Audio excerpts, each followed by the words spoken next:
Hello, Opening Pathways viewers. Oh, I'm so excited today. I rarely do a part two, but today is one of those days. I have Lyndsay Mitcheson back with me today. Lyndsay and I did a podcast some time ago, and it was one of my favorites. And when I speak and when I even coach people, I use Lyndsay as an example of someone who is the epitome of risk, resilience, and reinvention. So, Lyndsay, welcome back to Opening Pathways. Hello. Oh, do you know what? When you asked me if I wanted to come on, I was like, yes, now, let's do it. I want to talk to you again. Yeah. So here we are. I'm so glad we are. So Lyndsay is the designer and the owner of NeoWalk. And I'm going to let Lyndsay tell you the story for those of you that may have not seen our first podcast of just how NeoWalk came into be. And then I have some questions for her. Lyndsay, take it away. I'll take it away. So NeoWalk was never a plan in my life. Maybe business was, but definitely I never imagined myself making walking sticks. It happened because of my own disability, really. And I looked around a world, and when I wanted a walking stick that reflected my personality and said something about me, I couldn't find anything. So I lost my left leg to an MRSA infection. No tears and sympathy. It was honestly, it wasn't one of the life-changing experiences that I've ever been given. It taught me a lot about myself. It's taught me the kind of lessons that you would imagine, to take life by the balls and really make it work for you and to enjoy it and to value it. So I was a really active amputee walking around, but still needed the assistance of a walking stick sometimes, couldn't find anything that really looked like me. I was only 40 something, I wasn't old. So just thought, you know what, I can make something better myself. And I did. And I created this acrylic walking stick made in my oven at home in my kitchen. That handle was molded around a wine bottle. And I went out and people kept asking me, oh, your walking stick's gorgeous. It's lovely. Where did you get it? And it just gave me so much confidence. It just made me feel quite proud, really, to be walking with this gorgeous stick. And I thought, this is something I can give to other people, this confidence and this feeling of being proud of what you need to support you. And why the hell shouldn't you? Why shouldn't it be bright coloured or have lights in it or have glitter in it? And, why shouldn't it be beautiful? And NeoWalk was born, and that's been my life ever since. And I wouldn't change a thing. Viewers, if you ever have a moment where you're feeling down, feeling like you can't go on, feeling like you're not getting ahead, whatever it may be, find this podcast and listen to part two of Lindsay's story again. You know, I love the story. It is what it is. It's reality. And Lindsay does what I talk about so much that I see so many people living in the past. And Lindsay instead brought herself right into the future. And I love the creativity that the handle was fashioned around a wine bottle of all things. The things we do when we need to. And look what has happened with NeoWalk. Lindsay, I'm really interested to know what identity did you have to let go of in order to step fully into this work at NeoWalk? I had to let go of an identity that made me feel ashamed, because there is a lot of shame associated with using mobility aids. You're viewed as less than, you're weaker. There's a whole host of things that people think when they look at somebody with a mobility aid, and you feel quite ashamed. And that was the one thing I wanted to let go of, because Mhm. I was put in that position, not that anybody who suffers a trauma has caused that trauma, but I was put in a position where this thing had happened to me. And it was almost like reclaiming my identity, because part of that had been taken away when I lost my leg. So I needed to let go of that part of my identity, because I did hang on to that for quite some time, and that was pity me. That was feel sorry for me. I hadn't found my way in life as an amputee. I hadn't actually found it at that time, but then I did, through circus as well. Circus, creativity, art. It all helps to calm your mind and to see where your pathway is leading you. Yes, I love this, Lindsay. It's really a story about your words finding your way. These things happen to us in life. I call them terrible gifts. Mm. Those are things that, if you've not heard me say that, it's in my book. We have these things happen in life where someone we love makes a transition, a relationship ends, we get sick, a disaster happens, our pet dies, we lose our leg. And these are terrible things that happen to us, but I know it to be true whether it's a month, a year, or 5 years. Often there's a gift that comes from it, a terrible gift.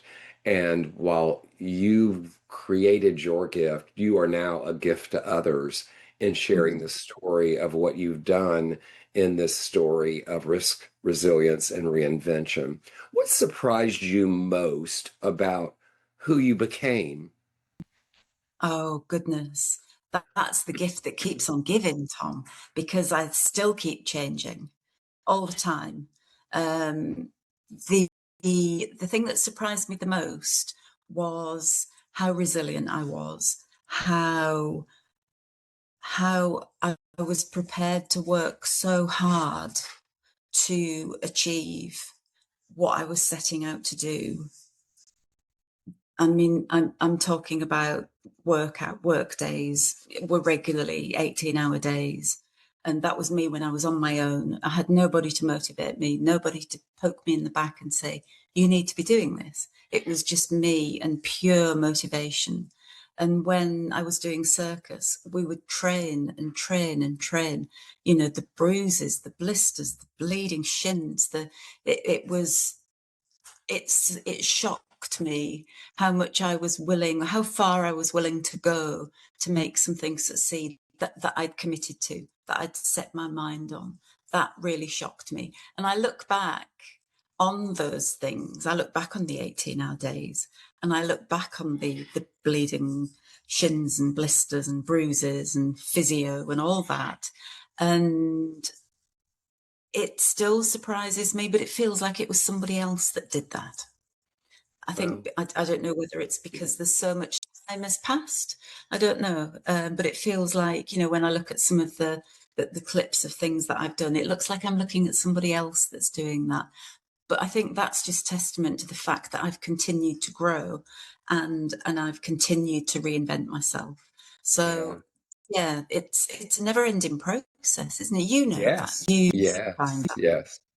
Yes. Yeah. It's life being life, Yeah. And I right? think Life being life. to not embrace that is missing out on your future possibilities. Yeah, I I know think, that when I hear someone tell me their life is just going along perfectly, I kind of think, wow, that yeah, looks like one of those flat lines on those hospital shows that we yeah, watch. yeah, I think life yeah, is a series, and for yeah, me, this what we perceive as a downturn is an opportunity to learn and grow, and the up is yeah, the way we can express it, use it, and share it, knowing that yeah, life will be life and we'll have another opportunity to learn and grow again. As you were yeah. building NeoWalk, tell us about a risky decision that you made that paid off and what gave you the courage to act on it. Okay. I can vividly remember, because I was on my own, there's a limit to to what you can cram into those 18 hours. So I was marketing myself, the business, I was making the sticks, so I was shipping them, I was doing all the customer service, I was doing I was just everything. And I, you kind of think there's not enough hours in the day to do what you've got to do. So then what do? You take on somebody, but do you? Or do you just do that and flatline and stay where you are? Do you take someone on? Which I had to give serious consideration to, not just taking somebody, but who the person would be that I would have to work with. Yes. Made the best decision of my life at that point, taking on one of the ladies. She still works with me now, Nat, and that was a good decision. It was risky. I could have not been able to afford to pay her. I could have not got on working with her. There was a whole host of things could have happened, but the same thing happened again. I think this is something that happens because I don't see that as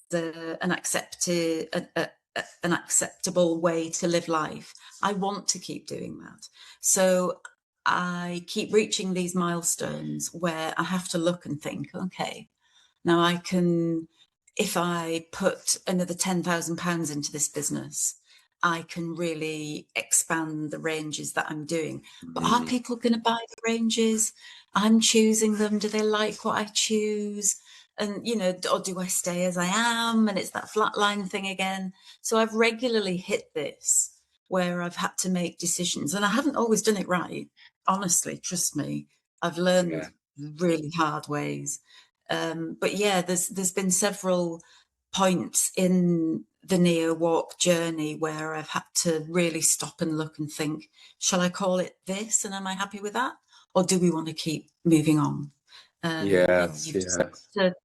to, I suppose it's trusting your instincts. It's being happy with taking that risk. And I think that's something that not everybody has. Not everybody is happy taking risks. My sister, for example, very risk averse. She would disagree on a lot of things that I've done, some of them quite rightly. But you've just got to, it's that attitude of an entrepreneur. It's the risk taking. It's the risk for the reward. And I have to remember what my rewards are. And my rewards aren't just paying myself and paying my staff. It's getting all that confidence out to people. That's Yeah. my reward. This is why I Love still do this. it. This Love is this. why. The other thing that I think happened is you used what I call the energy of support. There's these energies. Someday I'll talk about them with everyone of these six energies. And one of them is the energy of support. And, sometimes it looks like getting the help we need to run our business. Sometimes it looks like getting a coach or maybe a therapist, depending on what the issue is. Sometimes it's just simply being willing to ask someone for help. The energy of support, something we'll come back to one day, viewers.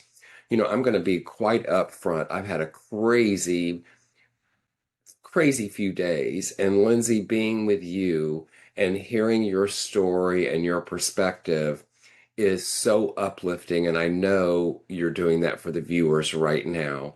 I'm curious about this. Please tell us, what did last year strip away and you're glad it's gone? Um, what did last year strip away?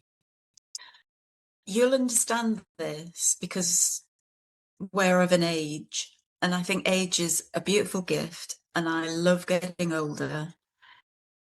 I think I have a much healthier attitude to criticism and the keyboard warriors and the anything that's bad that's going on. I have managed to strip away the layer of me that used to take that to heart, Mm, as I did hugely. I mean, it just about pushed me over the edge once or twice because I really feel things very, very deeply. And if I offend people, I I carry it. It's like a weight.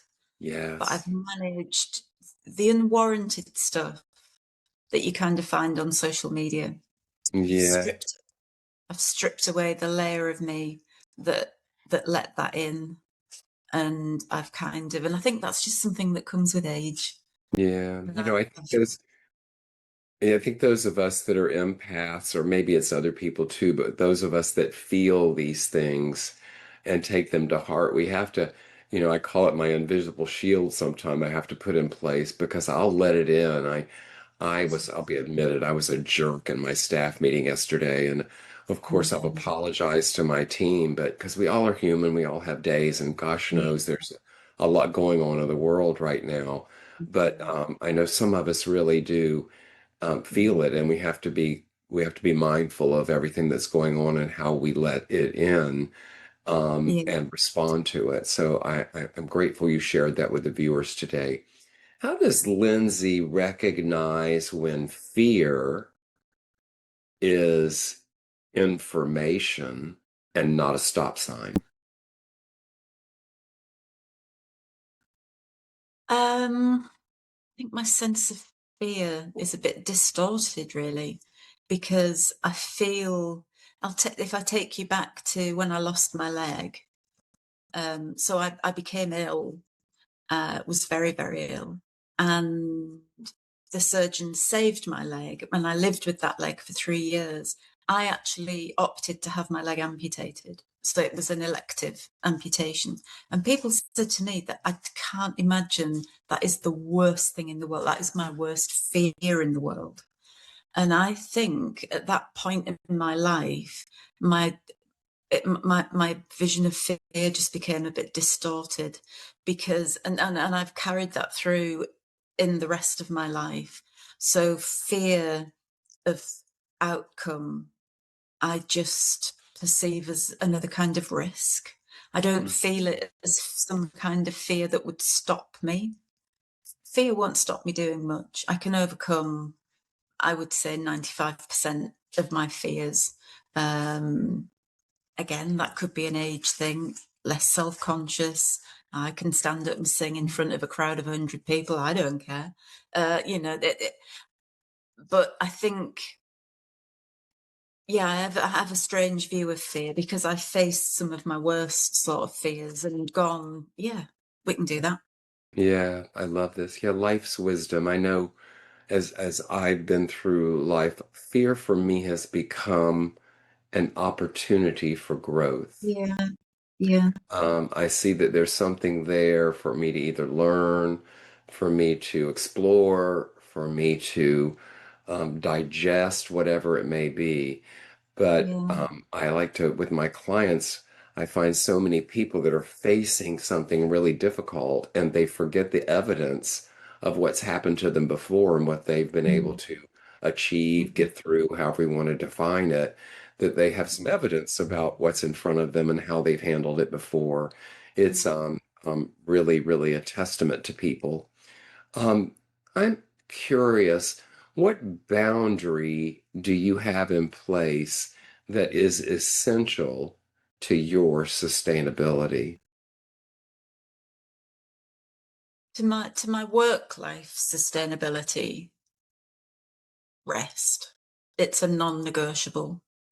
It's a non-negotiable. And I know when I need to rest because I stop being productive. It just becomes a pointless task. So I know I do sleep a lot. I do feel a lot of fatigue with the chronic illness that I have going on. But I have recognised, and I don't fight it. If I need to go for a nap at 1 in the afternoon, I'll go and I'll do it. And I wake up at 4 and I'm productive again, because if I try and battle through that fatigue and head fog and all that, it's like walking through treacle, and I can work for 4 hours and produce nothing. So it's best if I go to rest. It's a not absolutely non-negotiable for me. Yeah, yeah. Completely. How else do you renew yourself? What is renewal like for you beyond rest or a day off? What does renewal look like for Lindsay beyond that? I got to do it. Well, you know that I have my parrot. I've got my parrot. He's the best part of my day. I looking after him, taking care of him, amusing him, all that is just food for my soul. I absolutely love it. Meeting up with friends, family, that fills my cup. And I've realised that what did someone say to me the other day? You can't pour a cup of tea if your pot is empty. And that's a very English way of looking at it. But looking at ways to fill that pot, to keep me being able to keep giving is really important. I paint. I think I've started painting since I last spoke to you. Oh, wow. I've got a painting. I have it out, so I just do bits to it every time I go past it. Absolutely loving that. I've made a really good new friend through being in hospital. I was in hospital for a few days, but serendipity in action brought me together with this great lady that we've just really clicked. We have similar stories, we're similar ages, and yeah, I've made a new friend that fills my cup. Yeah. She's bright, she's smart, she's funny, she's great to talk to, she's really stimulating to talk to. All Yeah. those things, being outdoors, fresh air, blue sky, nature, that all keeps my cup full so I can keep doing what I'm Yeah. doing. Yeah. Without that, I would crash and burn. I I know that I'm I love this. Remember to fill your pot before you can pour a cup of tea. Yes, wonderful. I know the viewers really appreciate that thought about how that image, I see that image becoming a graphic of some sort. How do you choose courage over certainty right now? think again that probably boils down to my attitude towards risk. I think courage and risk are probably two sides of the same coin. I don't know about it. When people say, "Oh, you're brave, you're courageous," you yourself never feel like you have been, do you? You just sort of think, "Well, I'm just me. I'm just doing what I do." And I think that that's what defines one person from another. It's how you approach a situation and whether you approach it to walk through it and experience it, or whether you're the one trying to find the way around it. Do you go, we can't go under it, we'll have to go over it. It's that you've got to go through the stuff to learn stuff, to do stuff. So I don't know whether I use courage. I don't recognize it as courage. It's just my Uh, attitude. But yes. it's my life story that's got me to the point where I I think that really Yeah. What does legacy mean to you at this point in your life? a lot because I'm getting older.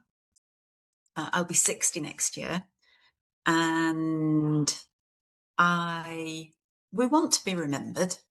We want people to remember us. They say people die twice, when they physically die and when people stop talking about them. So I would like to be remembered for the work that we've done, and that will be remembered because people will be walking around with our walking sticks for a long time, because there's so many thousands upon thousands of people out there that have them now. But me personally, I don't know, probably just like anybody else, I want to be remembered as someone who loved a lot, who tried. I want to be remembered as a friend. My legacy hopefully will be a family that carries on behind me, that keeps those values, and carries on. My son's getting married next year, which is so Oh, exciting. congratulations. Um, I hope his family keeps the values and the love that we've all shared. I think that's what's your legacy, Tom? What do you It's changed as I've gone through life. I know there was once upon a time I didn't even think about legacy, and as time has gone on, I think my work in philanthropy and some of that stuff has shifted it where it's less about me than the things that I have influenced or begun carry on Yeah. those things carry on. It's sort of the saying I like, I want to feel like I planted trees that I know I'll never see the shade of. That those things continue on. And somebody said to me on this podcast one day, and 50 years, nobody will remember who we are. And I think there's some truth to that, of how time goes on and of where that happens. But I think the things we do and the impact we make Yeah. uh, definitely lives on and can inspire others, can help others feel motivated, and hopefully, even this podcast, someone will listen to it and give them what they're searching for to move forward in something that they're facing right now, whatever their terrible situation might be, to find their gift in it. Yeah, I think that's what it is for me. What have The you connect learned? Yeah, go ahead. the connections that you make with people are so powerful and intimate in a way that your influence on their life could be so much more than you would ever realize. Thank you. Thank you. I think. I think it's really true. We don't realize often how we interact with others and what is going on. I have this keynote I do called the philanthropic mindset, where people were coming to me saying, Tom, when I have money, I want to be a philanthropist. And it got me thinking, because your smile, a hello, sitting with someone when they're ill, is a philanthropic gesture. Yeah. Philanthropy isn't about having your name on a building, going to a gala, or writing a check. There are many other ways to express your philanthropic mindset other than those things. So I love sharing that with people, and hopefully opening eyes on how in being in the world, and how you can be Yeah. philanthropic in the things that you do as well. Yeah. There Uh, was a gentleman walked up to me in a supermarket the other day. Didn't know him. And he said, whenever I see you smiling, he said, it always makes my day feel a bit better. Love that. And What have I you? was blown away. Just, Yeah, I was with somebody the other day, and this person is a bit of a pillar in the community here in San Francisco, and a leader in the LGBTQ community. And we were walking down the street, and a guy in a wheelchair rolled up and held her hand and thanked her for what she did, and disclosed with us he's in hospice, and expressed his gratitude. And it was one of those moments where time stopped. And at that moment, and for many moments after that interaction ended, to realize the impact that we make on others, that we often don't even know is happening. And yeah. I love that we're sharing this on this podcast. What have you learned about trust, Lyndsay? Oh, I've learned that trust is very fragile. Very fragile for me. Yeah, I've had some bad experiences. Bad experiences. Um, yeah, I find it difficult to trust people. Yeah, I do. In the past, I've dived in and I've trusted too easily, and I've given away my trust very cheaply, and have lived to regret it again and again. And I've had to learn from it, yeah. and it's a harsh lesson. Yeah. Yeah, I had somebody on the So podcast that told me something similar, but she said what she did with it was decide not to stop trusting. She just verifies now. She has a step she puts in place before she gives that trust away, is to verify. yeah, Yeah, I loved it. my circle of people that I trust is small, Yeah, and I'm happy with that. yeah, I'm not a social animal. I don't go out much. I've got my home and my friends and my pets and my family and my work, and I'm happy. Uh, but that the people that have my trust, they know that it's very valuable, and I don't give it away yeah. lightly. I love this. Lindsay, if you could leave the listeners with one invitation from your story, what would it be? An invitation to visit me, to take away part of my story, or I think I would invite people to be more thankful. I would want people to be more appreciative of what they actually have, because they don't realize just how fragile it is. It can all be taken away. Disability is something that can happen to any one of us at any moment. In a second. It's the one leveler across the board, happen to anybody. So I Yeah. think be more thankful, do some real acknowledgement of what you have. I think that's been one of the most important things that I've learned is and just to learn to live, learn to live with less fear of judgment, with less fear of someone laughing at you, for example. Do you know that person?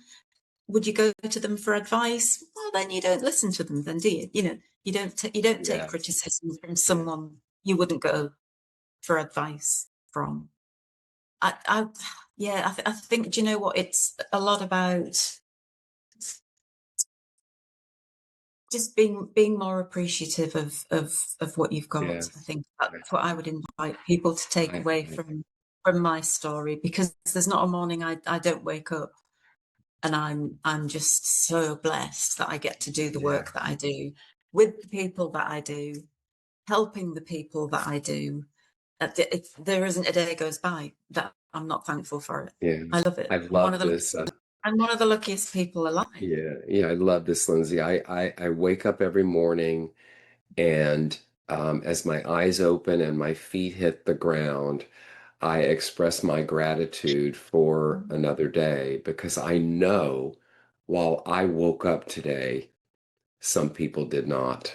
Yeah, yeah, Lyndsay exactly. Mitcheson, once again, you've inspired us, lifted us up, and really, in your wonderful way and presence, brought your message to us. I'm so grateful for you joining me on Opening Pathways for our part two.